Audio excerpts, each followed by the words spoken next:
السلام علیکم خواږو ملګرو دوستانو خپل ټولو کتونکو اوریدونکو ته مو د زړه د کومې سلامونه او نن زه چې کوم دا ویډیو کوم دا سپیشلی د باسین صاحب دپاره دی او خدای دې وکړي چې مو دا ویډیو پیغام د باسین صاحب ته ورسیږي. باسین صاحب د پښتو د ژبې چې کوم نن ورځې پر خدمت کیږي یا د پښتو ژبې چې نن کوم تاریخ ژوندی دی، زه به دا وایم چې هغه دا لوی کردار د شاعرانو دی چې زموږ د پښتو کوم الفاظونه نن ورځې پرې محفوظ دي یا نن ورځې زموږ نسلونو ته هغه الفاظونه رسیږي. د هغه یوه وجه دا ده چې زموږ معاشرې کې کوم زموږ شاعران وروڼه دي دا د هغو په بدولت کېږي. زه بیا کله هم داسې خلک چې هغه د قوم د زبان یا ماته یو پهچان وي یا نامای هغه په معاشرې کې ډېر لوی مقام لري. باسین صاحب دپاره مو سپیشلی دا مو یو ملګری دی عمران دیوانه نوم یې دی. عمران د مو د کالج زمانې ملګری دی او د خپله شاعري هم کوي، کتابونه هم لیکلی دي او د دې څو شعرونو هغه ما هم ډېر خوښ شوي چونکې د کالج د زمانې و.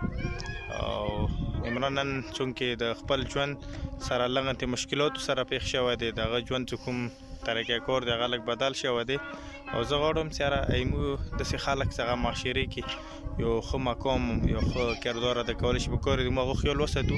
بهرحال شاعران هغه وروڼه دي چې دو د قوم دپاره د ملت دپاره ډېر څه کوي. بهرحال موږ لغندې پوتې راغلي چې موږ هغو دپاره څه نشو کولی.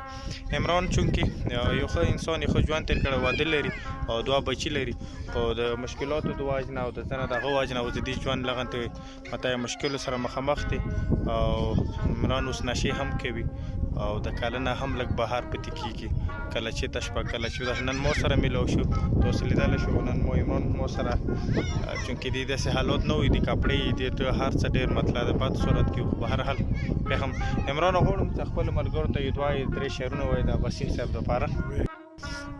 له هرې خوشحالۍ ځینې وتلي خلک یو، موږ څومره سپرڅټلي ګرګابلي خلک یو او ای خدایه د دوزخ زړه به دې سره باندې وشي، په دا دنیا ښکاري اوس سوځېدلي خلک یو.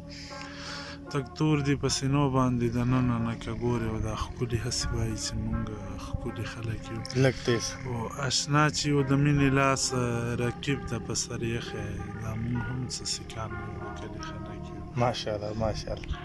وی چې څوک مې نه غږوي ځان غږوم، ځان نه مې پرېږدي چې یو ځان پیدا کړم او کیدای شي ما هم ځناور نه ګڼي و زه هم انسان یم که انسان پیدا کړم او چې تا ته راشم رانه ووځي هر څه چې تا نه ووځم ایمان پیدا کړم او د دیوانه ایرې وجوده تا له د کمې مړې مران پیدا کړم. ډېر ښه ډېر ښه. او د هغه والا دا د لالونو خاوره دا د ګلونو خاوره، دا د لالونو خاوره، هغیاره نه ده د بارودو د بمونو خاوره، د شنو فصلونو خاوره او دا د حیا میرمنه، دا د ښکلا میرمنه، دا سینګار شوي ناوې ښکلې زیبا میرمنه، د شنو د الفتونو خاوره، د اتڼونو خاوره، د فلونو خاوره، د اتڼونو خاوره او چا کړله ډکه د فتنو فسادونو خاوره، د شنو فصلونو. ډېر ښه پیغام د خدای دې وکړي مو ملګري باسین صاحب ته ورسي. او باسین صاحب عمران دیوانه دا د ضلع کوروم سره تعلق ساتي او بار میلاو دی د دلته ژوند کوي. خدای اوس خپل ژوند په خپل کور کې لکه زیاتره مختلف کلو کې مختلفو حجرو کې مختلف ځایونو کې د دې ژوند ډېر مشکل سره دی.